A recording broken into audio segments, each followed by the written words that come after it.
কোষ। এক্ষেত্রে আমরা সেই নামটা শিক্ষার্থীদের আমরা নামটা কিন্তু শিখিয়ে নেব।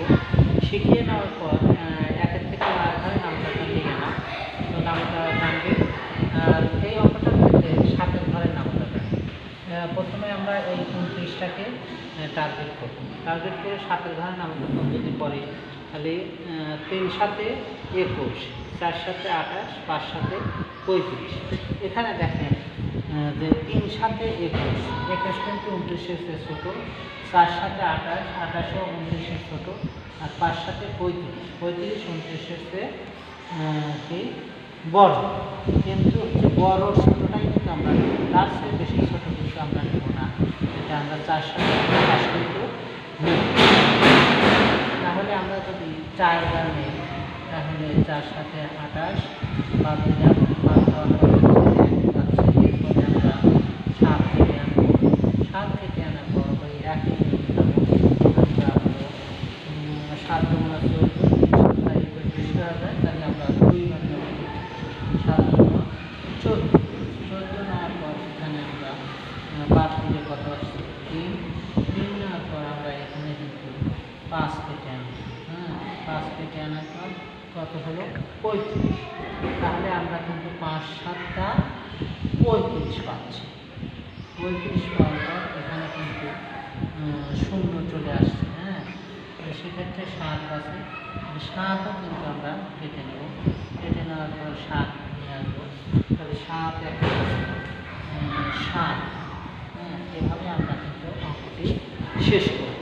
তাহলে এখানে খেয়াল করেন 7টা হলো ভাজক, 29,757 হলো ভাজ্য, আর এটা হলো ভাগফল, আর এটা হলো ভাগশেষ।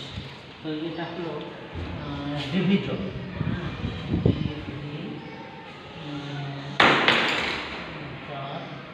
এটা ভাজক, এটা হলো ডিভিডেন্ড,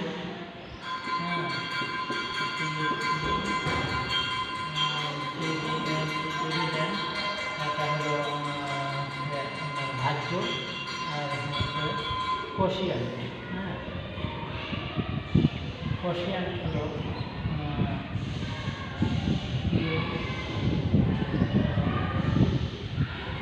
কোশিয়ান্ট, এটা হলো ভাগফল।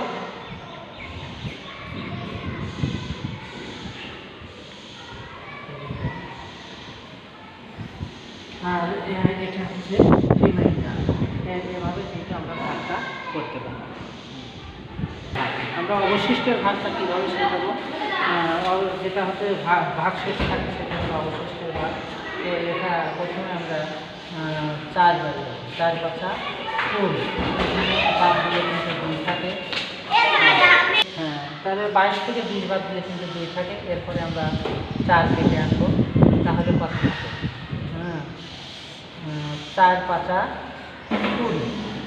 20 রেখে আমরা বিয়োগ দেবো, তাহলে এখানে কিন্তু অবশিষ্ট 4 থাকে। এইভাবে আমরা অবশিষ্টের ভাগটা কিন্তু করতে পারি। এখানে ওই একইভাবে এখানে কিন্তু এটা ভাজক, এটা ভাজ্য, ভাগফল, ভাগশেষ।